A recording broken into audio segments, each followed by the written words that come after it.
Amigos, está con nosotros el doctor Walter Gutiérrez Camacho. Él ha sido decano del Colegio de Abogados de Lima y es uno de los juristas más representativos y respetados de nuestro país. Con él vamos a tocar dos temas que me parece que son fundamentales para todos. La ley del presupuesto, que tiene que ver con el destino de todos nosotros, y el tema del voto voluntario que está en el tapete. Comencemos con lo primero, Walter, la ley del presupuesto. ¿Cuál es tu opinión al respecto? Bueno, como tú lo acabas de señalar, la ley de presupuesto es la ley más importante del país. Es la ley que finalmente asigna, reparte los montos para ver si finalmente los derechos fundamentales o los servicios básicos o públicos se cumplen. Este año, o mejor dicho, para el año 2014, la ley de presupuesto es 118.000 millones de soles. Y para tocar un sector que más o menos conocemos, que es el sector justicia, estamos hablando que en el sector justicia el presupuesto para el 2014 son 1.600 millones.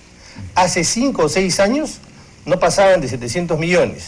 En otras palabras, hemos casi duplicado el presupuesto, más que duplicado el presupuesto.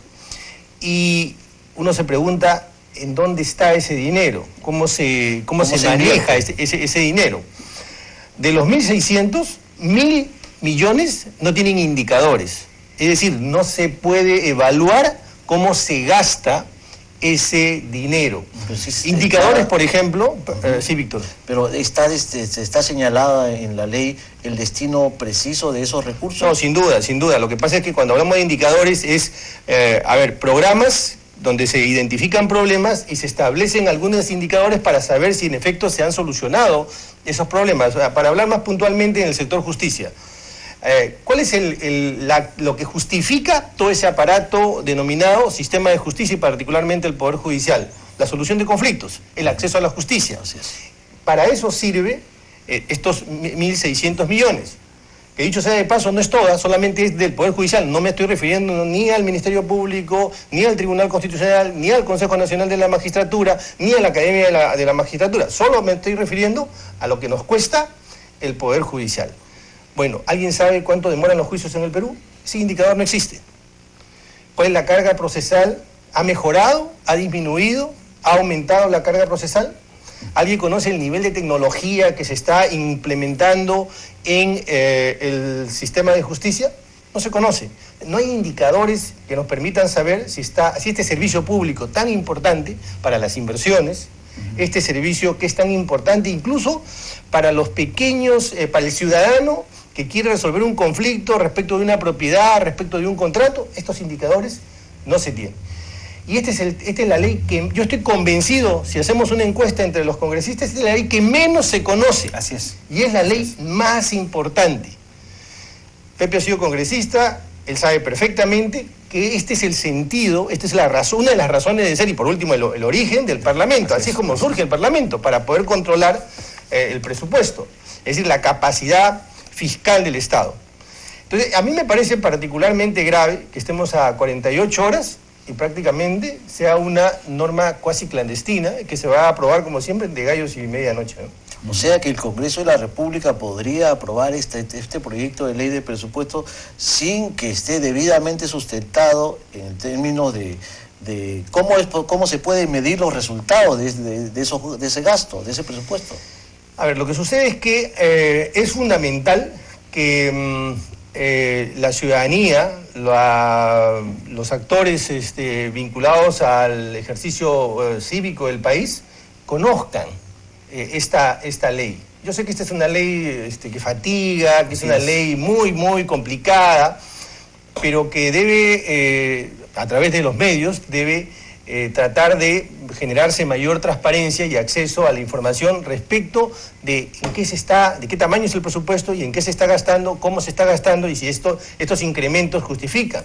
Porque estamos hablando de que el presupuesto hace 2 años era 90 y tantos mil millones. Hoy estamos hablando de 118.000 millones de soles. Es una cifra sumamente importante. Claro, el presupuesto ha crecido parejo a la economía también, pero para referirme, como digo, al sector justicia, yo no veo que haya mejorado significativamente. ¿En qué sectores recae la responsabilidad de que no existan estos indicadores tan importantes?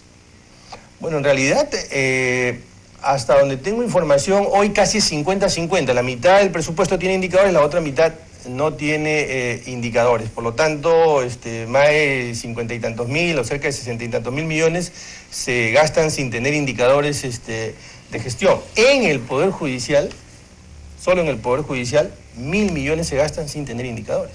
Y esto es particularmente grave, ¿no? Grave, gravísimo. Más si tomamos en cuenta que la democracia solamente quiere decir control de los fondos públicos, control del poder. Sin un control democrático no existe ninguna razón para que un gobierno no emplee su poder político y económico con fines diferentes a los intereses de los ciudadanos. Lo que Walter está reclamando es que ese control es inexistente de parte de los parlamentarios y de parte, lamentablemente, de la prensa, ¿no?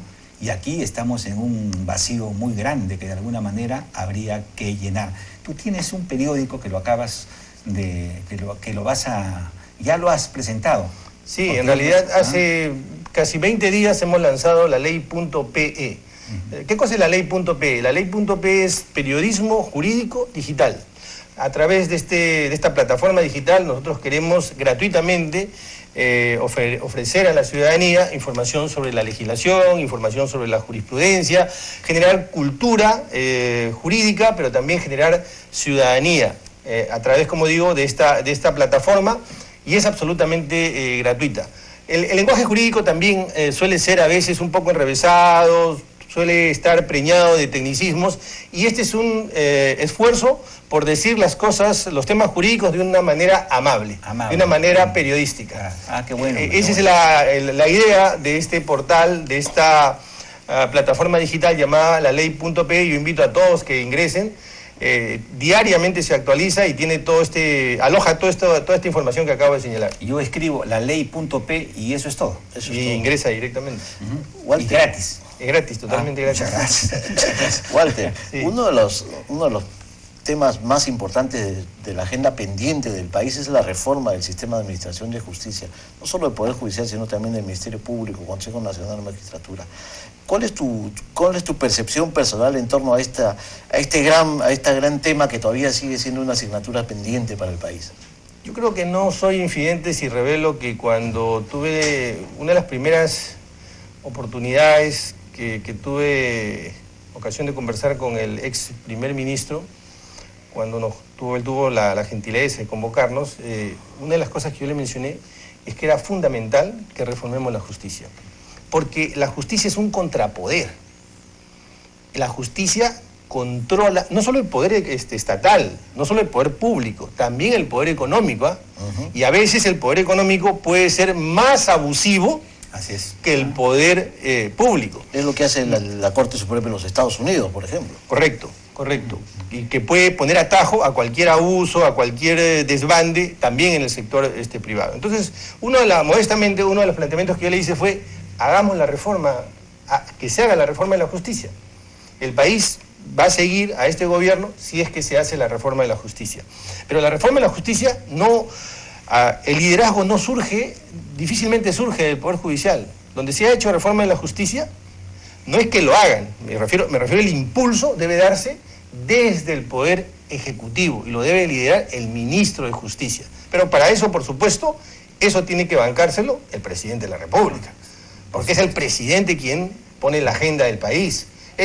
Los ministros solamente plantean, es el presidente quien tiene que poner en el ranking de sus prioridades la reforma de la justicia como un tema fundamental. Sin decisión política no hay reforma de la justicia. Tan es así que ya hemos visto que de 600 o 700 millones hemos pasado a 1.600 y no ha pasado nada. O sea, no es un problema de dinero, es un problema de liderazgo, es un problema de tener absolutamente las cosas claras, que es lo que se quiere hacer en la justicia, y también de decisión política. Mientras que eso no haya, no va a haber reforma de la justicia. Tenemos que hacer un corte, Walter. Vamos a un corte y regresamos con Walter Gutiérrez.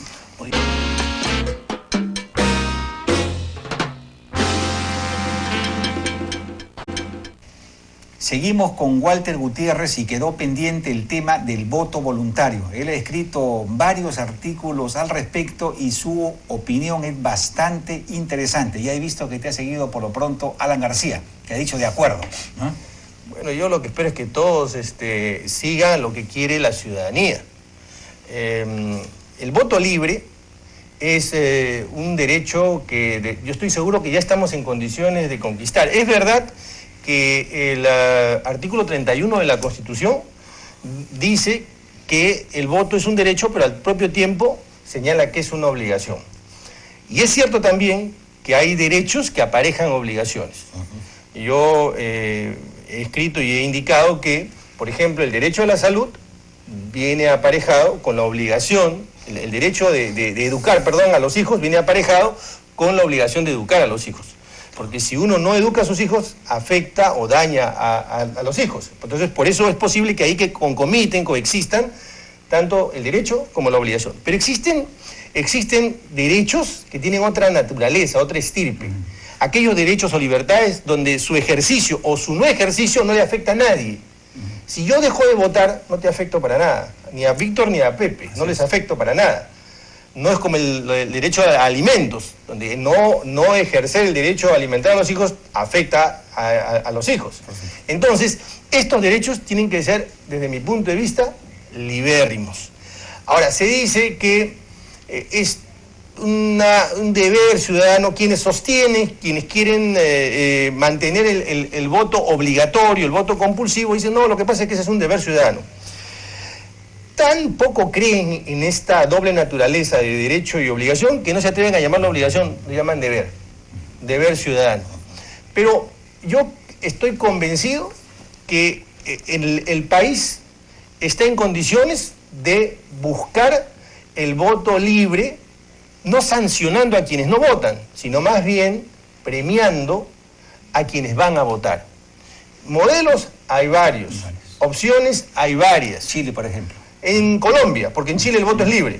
Sí, en Colombia, tú tienes apoyo que se les da a los estudiantes universitarios, prioridades para poder acceder a la universidad, descuentos en el pasaporte cuesta menos, o la renovación cuesta menos cuando tú has ido a votar. Es decir, cuando tienes tu ejercicio activo de la ciudadanía, tienes ventajas, pero no te sancionan por no ir a votar. Claro. Entonces, estimulas el voto.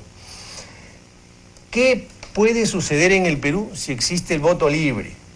Probablemente haya un sector, la mitad no vaya a votar. ¿Y cuál es el problema? ¿Cuál sería el problema? Lo que queremos es voto informado, voto voluntario, voto de calidad.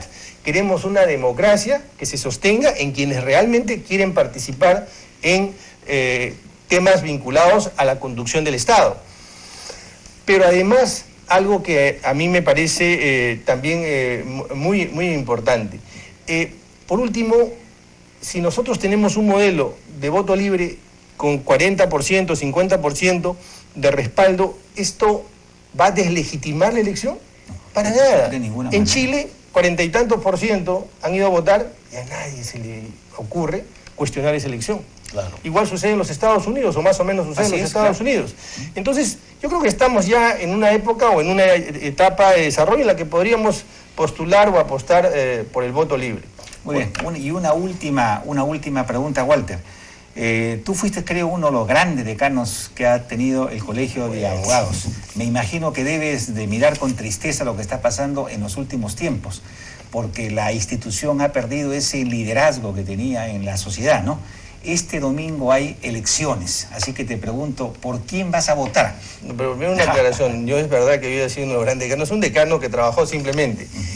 Yo voy a votar por Víctor García Toma. Él es un jurista sumamente conocido y además una persona que no necesita ser decano. Él tiene una vocación de servicio, tiene una vocación por participar gremialmente. De manera que, por lo menos en lo que a mí concierne, mi voto va a ser para Víctor. Muy bien, y con esa buena respuesta damos por concluida esta entrevista. Gracias, Walter, por tu presencia, gracias por tus aportes. Amigos, nos estamos viendo mañana. Pasen a ustedes muy bien.